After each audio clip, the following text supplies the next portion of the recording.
पहले दूध कुछ मीठा लगता था, चाहे जैसा भी लगता हो कुछ मीठा लगता था। बाद में वो दही बना तो क्या हुआ, इससे हाइड्रोजन और ऑक्सीजन को रिएक्शन करा करके अगर तुम पानी यहाँ बनाते हो तो ये क्या कहा जाएगा, रासायनिक समीकरण कहा जाएगा। तो तुम्हें वहां से एकदम सतर्क हो जाना है। दहन का मतलब उसे ऑक्सीजन की उपस्थिति में लेकर के जरूर आना है। यानी कि जो भी इस रासायनिक अभिक्रिया में भाग लेंगे इसे बोलते हैं हम लोग अभिकारक।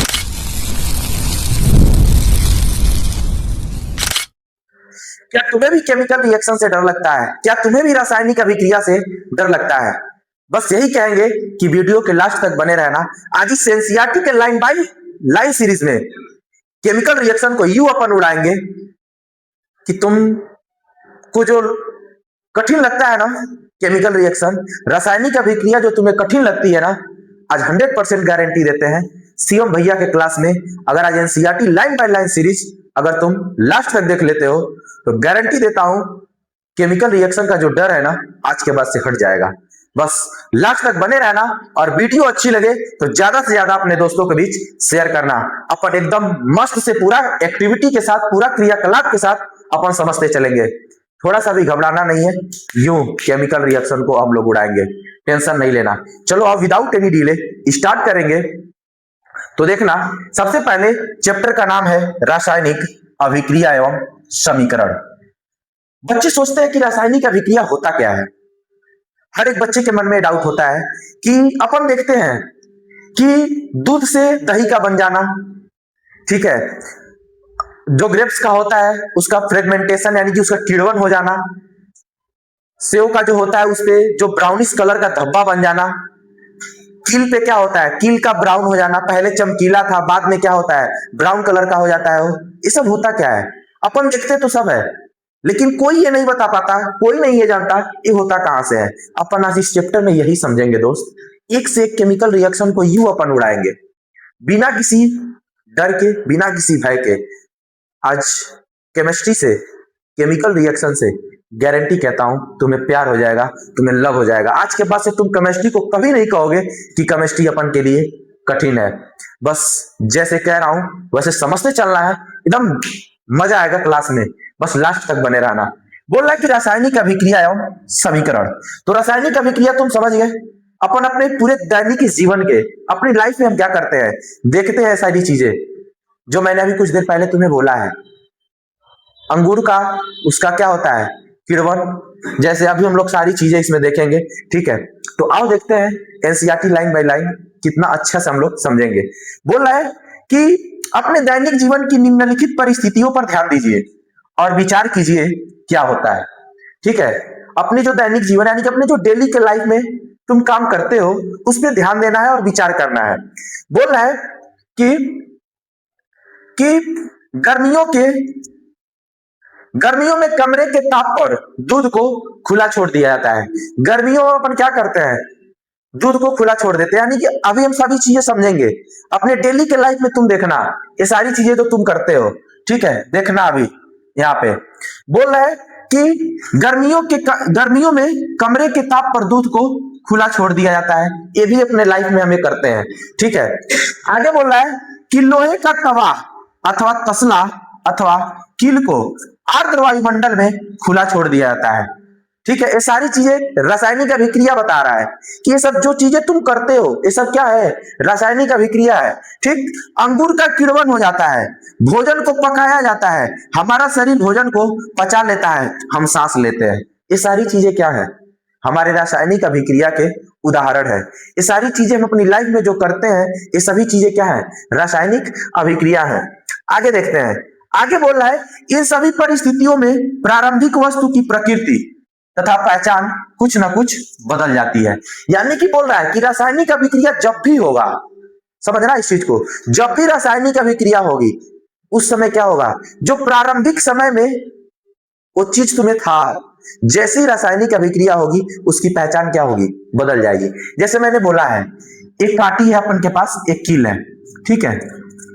जैसे ही हम इसको क्या करते हैं, ऑक्सीजन और नमी की उपस्थिति में जैसे हम छोड़ते हैं, कुछ दिनों बाद क्या होता है, स्किल पे क्या होते हैं, जंग लग जाते हैं। स्किल पे क्या होता है, जंग लग जाता है। यानी कि इसने की स्किल में क्या हुआ, यानी कि जो इसकी पहली स्थिति थी, इसकी जो पहली स्थिति थी उसमें क्या हुआ, कुछ बदलाव हुआ, यानी कि रंग में क्या हुआ, परिवर्तन हो गया। तो वही बोल रहा है कि वस्तु की प्रकृति तथा पहचान क्या होती है, कुछ न कुछ बदल जाती है। पदार्थ की भौतिक तथा रासायनिक परिवर्तनों के बारे में हम पिछली कक्षाओं में पढ़ चुके हैं। क्लास 9th में हम लोग फिजिकल चेंजेज यानी कि फिजिकल चेंजेज यानी कि भौतिक परिवर्तन और रासायनिक परिवर्तन यानी कि केमिकल चेंजेज के बारे में हम क्या करते हैं, 9th में इसको पढ़ाया जाता है। हमने भी इसे तुम्हें 10th में भी पढ़ाया है, लेकिन अभी उसके इंग्लिश मीडियम में मैंने पढ़ा दिया है। अभी जो हिंदी मीडियम की class NCERT line by line हो रही है, इसमें भी अपन समझेंगे भौतिक परिवर्तन होता क्या है। जैसे ध्यान देना, भौतिक परिवर्तन में हम समझेंगे कैसे। अपन के पास समझना, हमारे पास क्या है, एक यहां पे इसको समझते हैं, ध्यान देना, यहां पे ध्यान दो। मान लो एक बर्फ है, ठीक है, बर्फ है, बर्फ से क्या बनता है, एक समय बाद, कुछ समय बाद एक पानी बनेगा, H2O बनेगा, यानी कि बर्फ से क्या हुआ है, पानी बन गया। अब कुछ समय बाद क्या होगा, अगर जैसे ही इसको हम लोग क्या करेंगे, फ्रीज फिर से करेंगे, तो पानी फिर से क्या होगी, बर्फ बन जाएगी। यानी कि पहले हमने क्या किया, बर्फ को छोड़ दिया, तो बर्फ से क्या बन गया, पानी बन गया। अब पानी से फिर बर्फ बन जाएगा। यानी कि इसमें तुम देख रहे हो क्या हो रहा है यहाँ पे, यानी कि इसके सिर्फ फिजिकल चीजें चेंज हो रही हैं। फिजिकल यानी कि इसकी बाहर से जितनी चीजें दिखाई दे रही हैं वो चेंज हो रहा है। इसका आकार हुआ, साइज हुई, आकृति हुई, ये सारी चीजें चेंज हो रही हैं। लेकिन इसका केमिकल जो कंपोजिशन है, जो इसकी केमिकल प्रॉपर्टीज है, वो चेंज नहीं हो रहा है। यानी कि बर्फ में भी क्या था तुम्हारा, बर्फ में पहले भी अगर H2O था, अभी भी क्या है, H2O ही है। यानी कि बर्फ जब जमा था उस समय भी वो H2O ही था, पानी बन गया है तभी भी वो क्या है, H2O ही है। यानी कि उसकी केमिकल कंपोजिशन क्या हुई, चेंज नहीं हुई, लेकिन इसका फिजिकल प्रॉपर्टी क्या हुआ, चेंज हो गया। यानी कि जब किसी पदार्थ का, जब किसी मैटर का, जब किसी सब्सटेंस का अगर फिजिकल प्रॉपर्टी क्या हो जाए, चेंज हो जाए, तब उसे क्या कहेंगे हम लोग, फिजिकल चेंजेस यानी कि भौतिक परिवर्तन कहेंगे। यानी कि उसकी केमिकली में कोई बदलाव नहीं होगा। यानी कि वाटर हाइड्रोजन और ऑक्सीजन से अगर मिलके बना था, ठीक है, तो तभी भी क्या होगा, हाइड्रोजन और ऑक्सीजन से मिल करके बना था, तभी भी वही बना था। यानी कि बर्फ में भी वही था और पानी में भी वही था। यानी कि इसकी फिजिकल कंपोजिशन चेंज हो गई है, लेकिन केमिकल कंपोजिशन चेंज नहीं हुआ है। तो जहां ऐसा होगा वहां पे हम क्या बोलेंगे, भौतिक परिवर्तन बोलेंगे। यानी कि जहां पे भौतिक अवस्था चेंज हो, रासायनिक अवस्था में कोई बदलाव ना हो, ठीक है, तो इसे क्या बोलेंगे, भौतिक परिवर्तन बोलेंगे। अब ध्यान देना, यहां पे क्या है,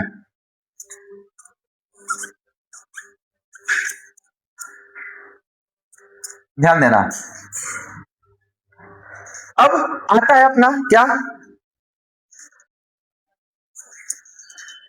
रासायनिक परिवर्तन। क्या आता है, रासायनिक परिवर्तन। अब रासायनिक परिवर्तन क्या होता है, यानी कि जस्ट इसका अपोजिट। यानी कि कहने का मतलब यह है कि इसमें फिजिकल प्रॉपर्टी क्या होगी, चेंज होगी, लेकिन केमिकल प्रॉपर्टी क्या होंगे, चेंज। ध्यान देना, फिजिकल प्रॉपर्टी भी चेंज होगी और केमिकल प्रॉपर्टी भी क्या होगी, चेंज होगी। यानी कि कहने का मतलब यह है कि इसमें उसके आकार और आकृति तो बदलेंगे ही बदलेंगे, लेकिन साथ में उसका क्या होगा, केमिकल कंपोजिशन भी बदलेगा। यानी कि उसकी रासायनिक गुण भी बदल जाएंगे।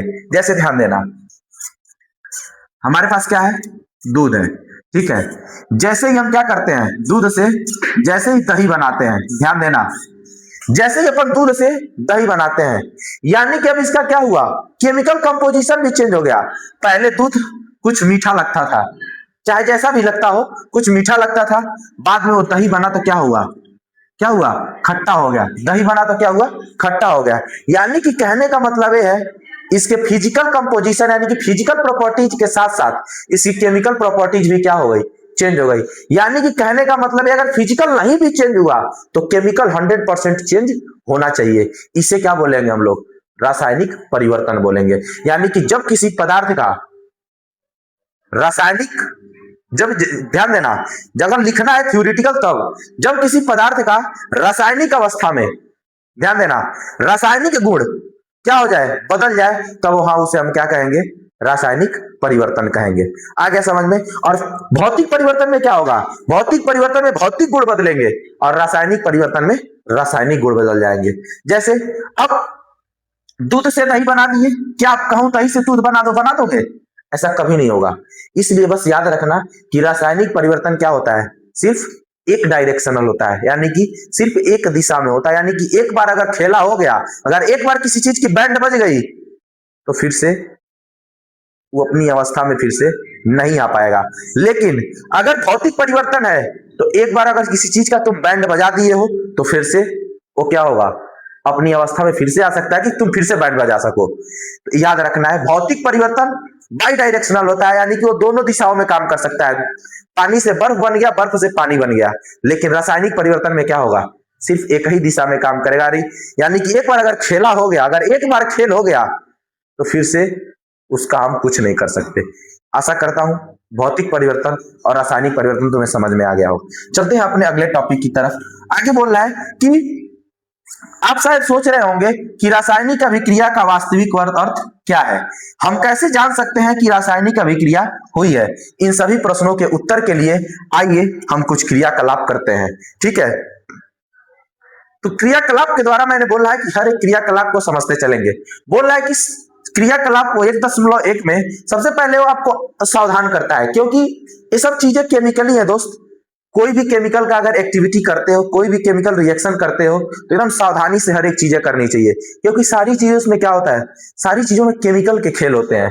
तो बोल रहा है कि इस क्रियाकलाप में शिक्षक के सहयोग की आवश्यकता है, यानी कि बिना टीचर्स के आप कोई भी क्रियाकलाप मत कीजिए केमिकल में। अगर जानते हो तो करो, नहीं जानते हो तो कभी मत करो, क्योंकि कब कौन सा केमिकल तुम्हारे पर रिएक्ट कर जाएगा पता नहीं चलेगा। ठीक है, तो सुरक्षा के लिए हम छात्र के आंखों पर क्या करते हैं, चश्मा पहन ले तो उचित होगा। किसी भी केमिकल रिएक्शन को करने के लिए याद रखना है, लेबोरेटरी में इतना काम जरूर करना।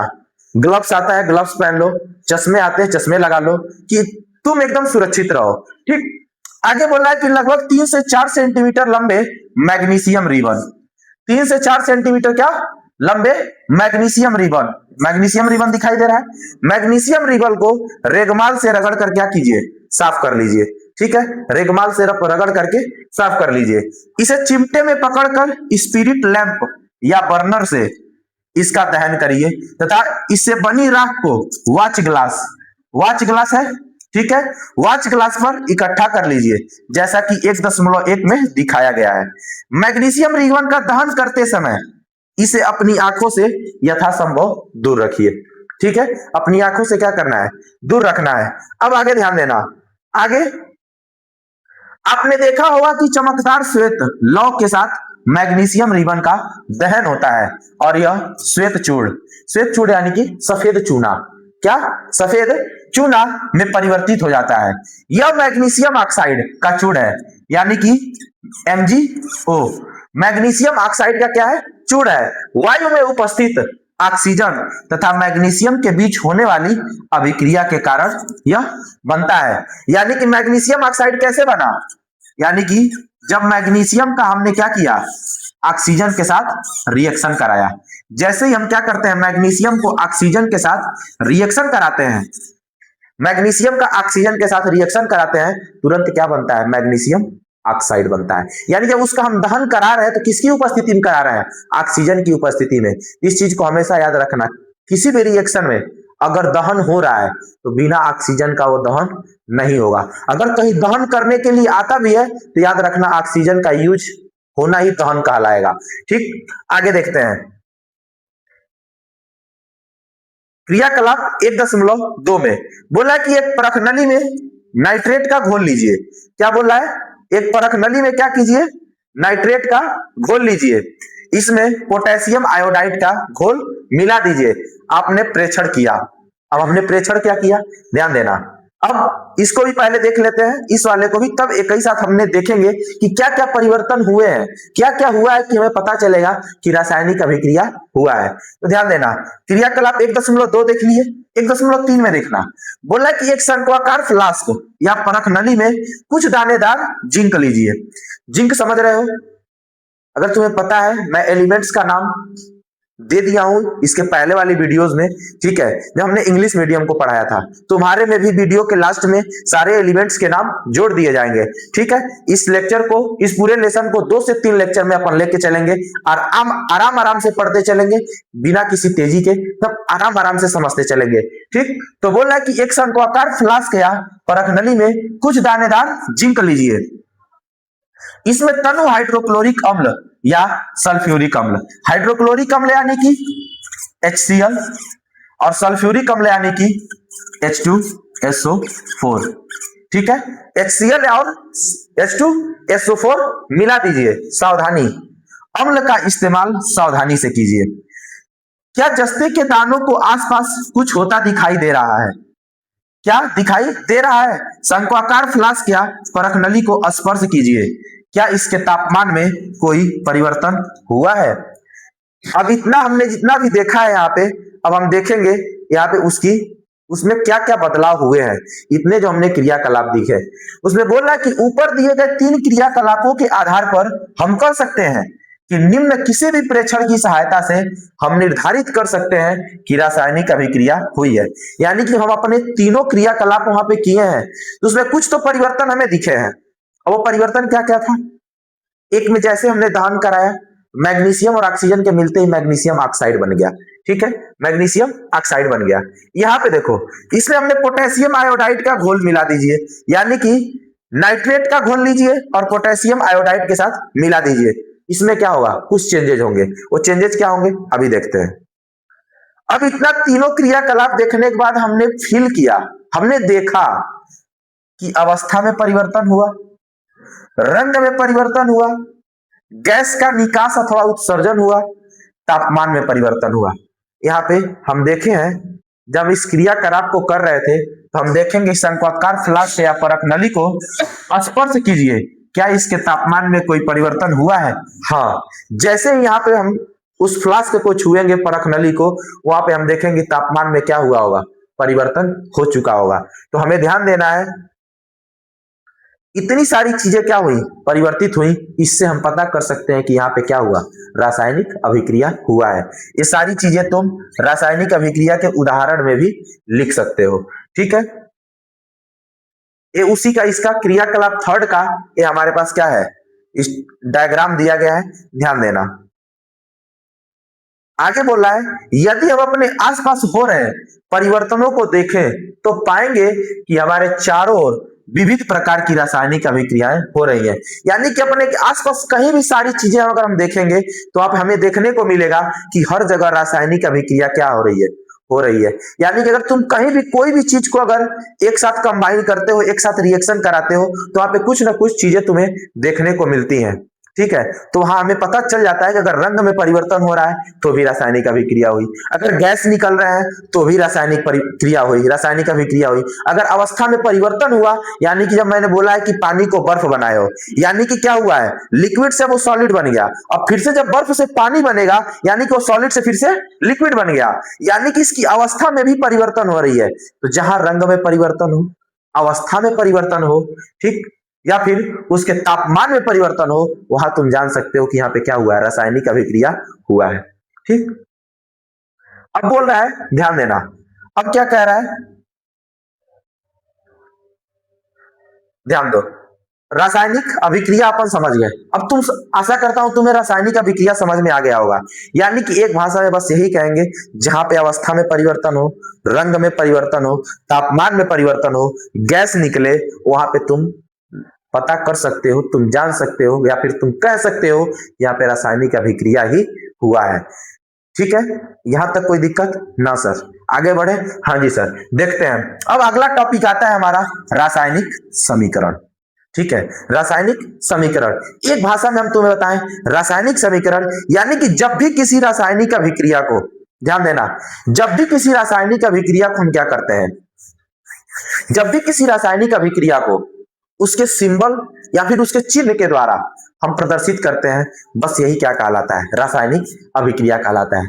जैसे अपन के पास मान लो आ जाए, ध्यान देना, अगर अपन के पास आ गया हाइड्रोजन और ऑक्सीजन को रिएक्शन करा करके क्या करिए, पानी बनाइए, पेपर कैसे कहेगा, पेपर में ध्यान देना, पेपर कहेगा निम्नलिखित रासायनिक समीक्रियाओं को क्या कीजिए, उसके निम्नलिखित रासायनिक अभिक्रियाओं को उसके समीकरण के रूप में क्या कीजिए, परिवर्तित कीजिए। और तुम्हें दे देगा क्वेश्चन में कि हाइड्रोजन और ऑक्सीजन को एक साथ अभिक्रिया करा करके पानी बनाइए।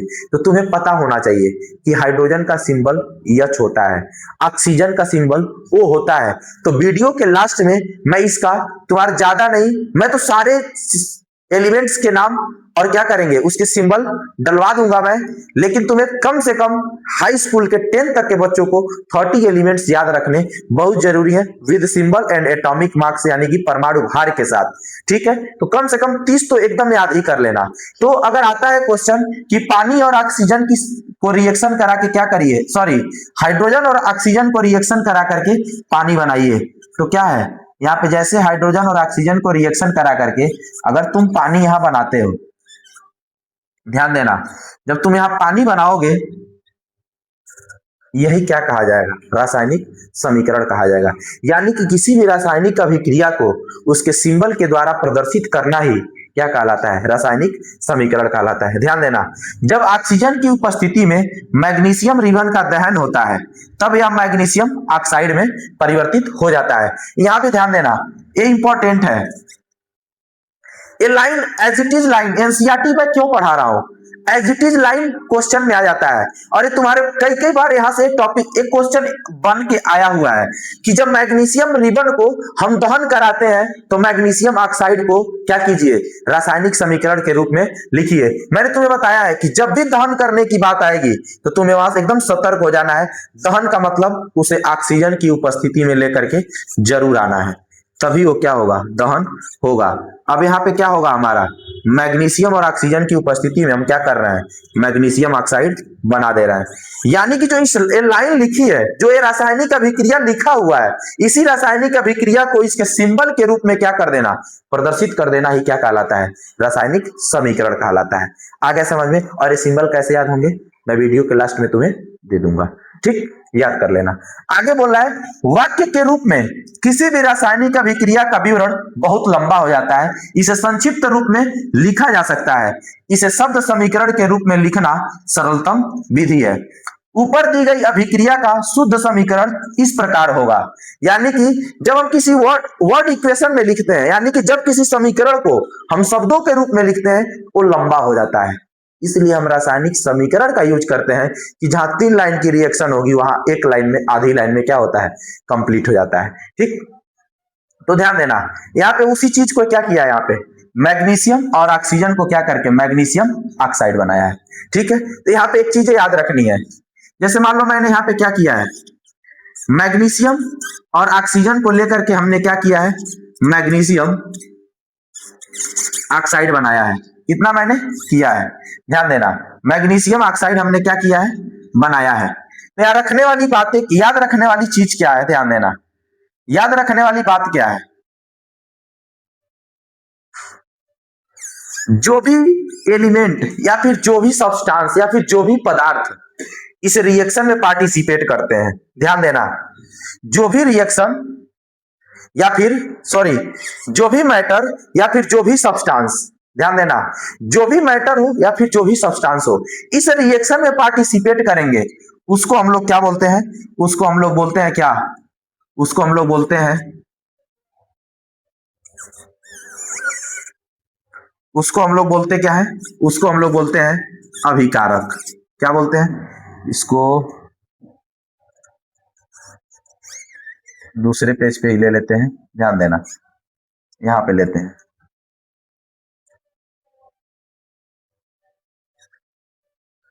ध्यान दो, दूसरे पेज पे ही समझते हैं, ध्यान देना। जैसे अपन के पास क्या था, मैग्नीशियम प्लस ऑक्सीजन को रिएक्शन करा के क्या बना था, मैग्नीशियम ऑक्साइड बना था। ठीक है, मैग्नीशियम और ऑक्सीजन को रिएक्शन करा करके क्या बना था, मैग्नीशियम ऑक्साइड बना था।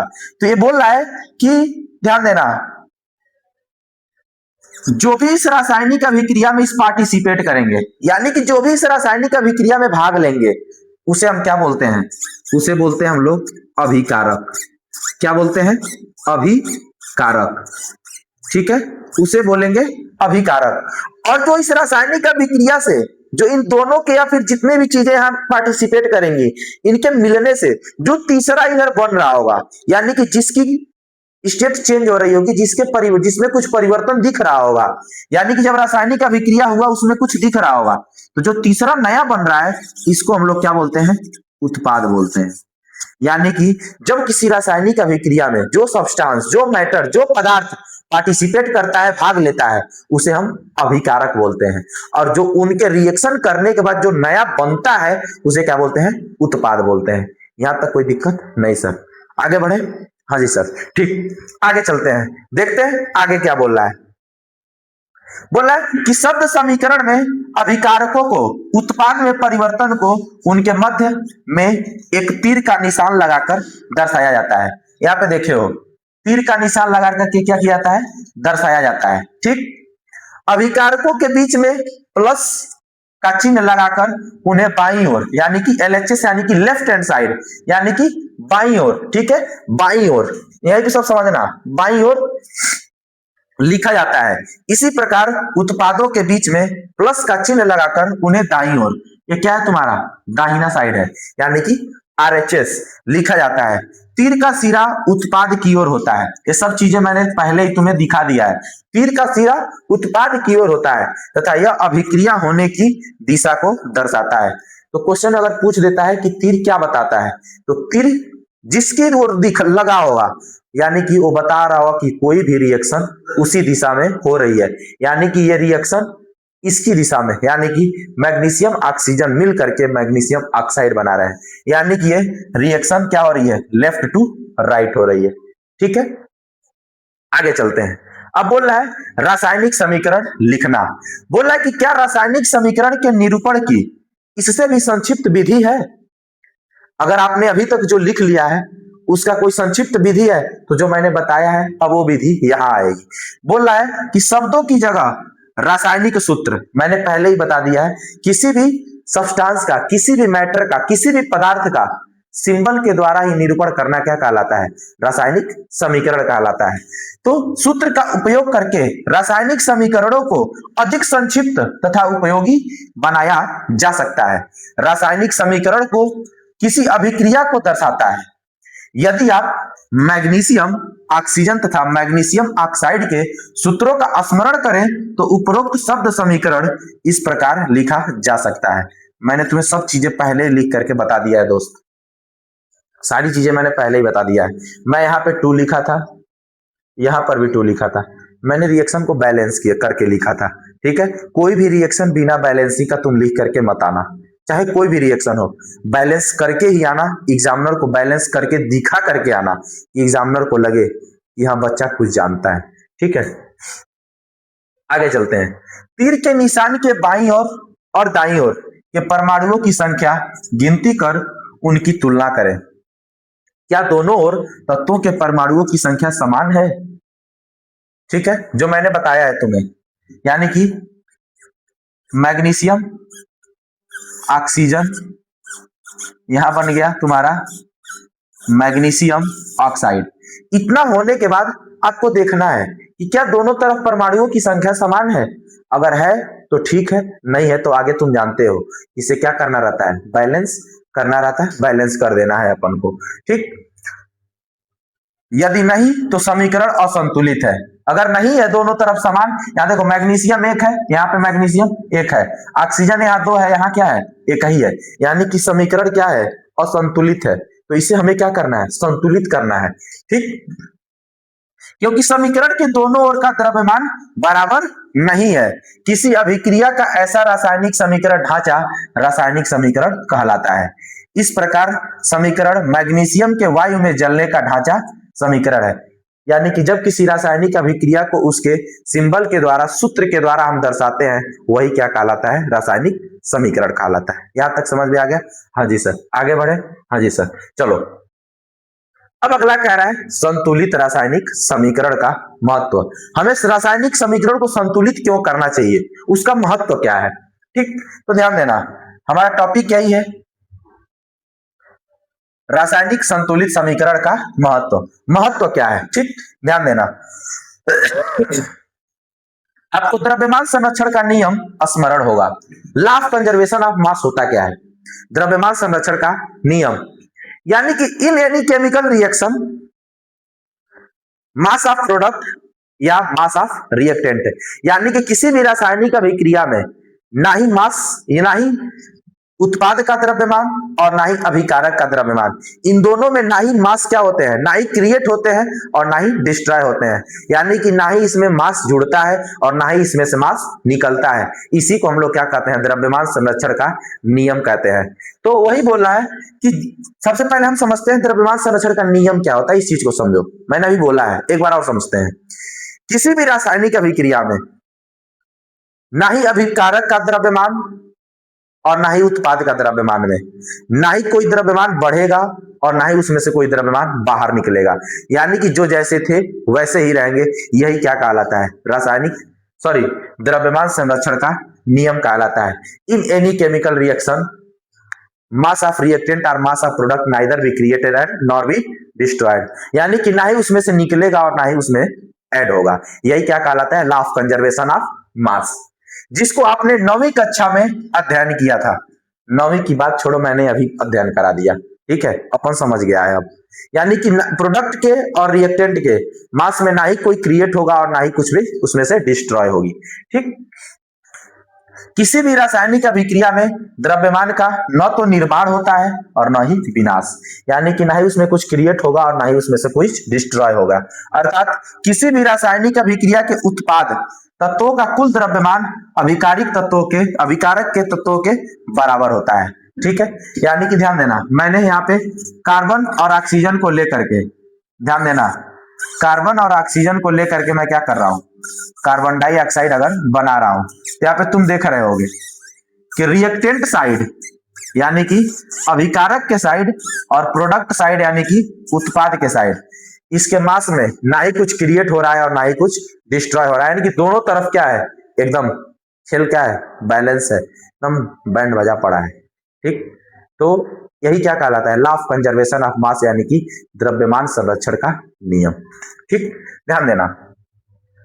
आगे कह रहा है, दूसरे शब्दों में रासायनिक अभिक्रिया के पहले एवं उसके पश्चात प्रत्येक तत्व के परमाणुओं की संख्या समान रहती है। ठीक है, यही बोल रहा है कि दूसरे शब्दों में रासायनिक अभिक्रिया के पहले एवं उसके पश्चात प्रत्येक तत्व के परमाणुओं की संख्या क्या होती है? समान रहती है, यानी कि कार्बन इसमें एक, कार्बन इसमें एक, ऑक्सीजन इसमें दो, ऑक्सीजन इसमें दो। ठीक है, समान रहती है। आगे बोल रहा है, इसलिए हमें कंकाली समीकरण को संतुलित करना आवश्यक है। क्या रासायनिक समीकरण संतुलित है? आइए हम रासायनिक समीकरण को चरणबद्ध संतुलित करना सीखें। ठीक है, तो चरणबद्ध संतुलित करना सीखें, चरणबद्ध संतुलित करना सीखें। तो ठीक है, आज का लेक्चर हम यहीं पे फिनिश करते हैं। मिलेंगे नेक्स्ट लेक्चर में और वहां पे हम क्या करेंगे? सीखेंगे रासायनिक समीकरण को संतुलित कैसे किया जाता है। अगर वीडियो पसंद आई हो, अच्छा लगा हो, NCERT line by line question कैसे बनते हैं अगर तुम्हें समझ में आ गया हो, मैं ये भी बताता चल रहा हूं कि क्वेश्चन कैसे आते हैं। ठीक है, तो अब कहां से क्वेश्चन उठता है? एनसीईआरटी के एज इट इज लाइन उठता है दोस्त, एनसीईआरटी की एज इट इज लाइन उठता है क्वेश्चन, और मैं तुम्हें बताया भी है कि कहां से वो क्वेश्चन उठते हैं। ठीक, एनसीईआरटी से बाहर कुछ पढ़ के मत जाना, ये मैं दावा करता हूं तुमसे, 100% करता हूं, एनसीईआरटी के बाहर कुछ पढ़ के जाना ही नहीं है। शिवम भैया कहता है 90% से ऊपर तुम लेकर के आओगे। ठीक है, तो मिलेंगे नेक्स्ट लेक्चर में, कैसे रासायनिक समीकरण को संतुलित करेंगे, और लास्ट लेक्चर में इसे हम फिर से 2 से 3 लेक्चर में इस चैप्टर को अपन आराम से, छोटा छोटा ही, बिना प्रेशर लिए आराम से लेक्चर को हम क्या करेंगे? खत्म करेंगे। और एज इट इज एनसीईआरटी से आने वाले हर एक क्वेश्चन को, एनसीईआरटी के हर एक क्वेश्चन को अपन समझते भी चलेंगे, करते भी चलेंगे। ठीक है, तो मिलेंगे नेक्स्ट लेक्चर में। आशा करता हूं आप लोग को अच्छा लगा हो वीडियो, तो ज्यादा से ज्यादा दोस्तों के बीच शेयर करना। मिलते हैं नेक्स्ट लेक्चर में, बहुत बहुत धन्यवाद।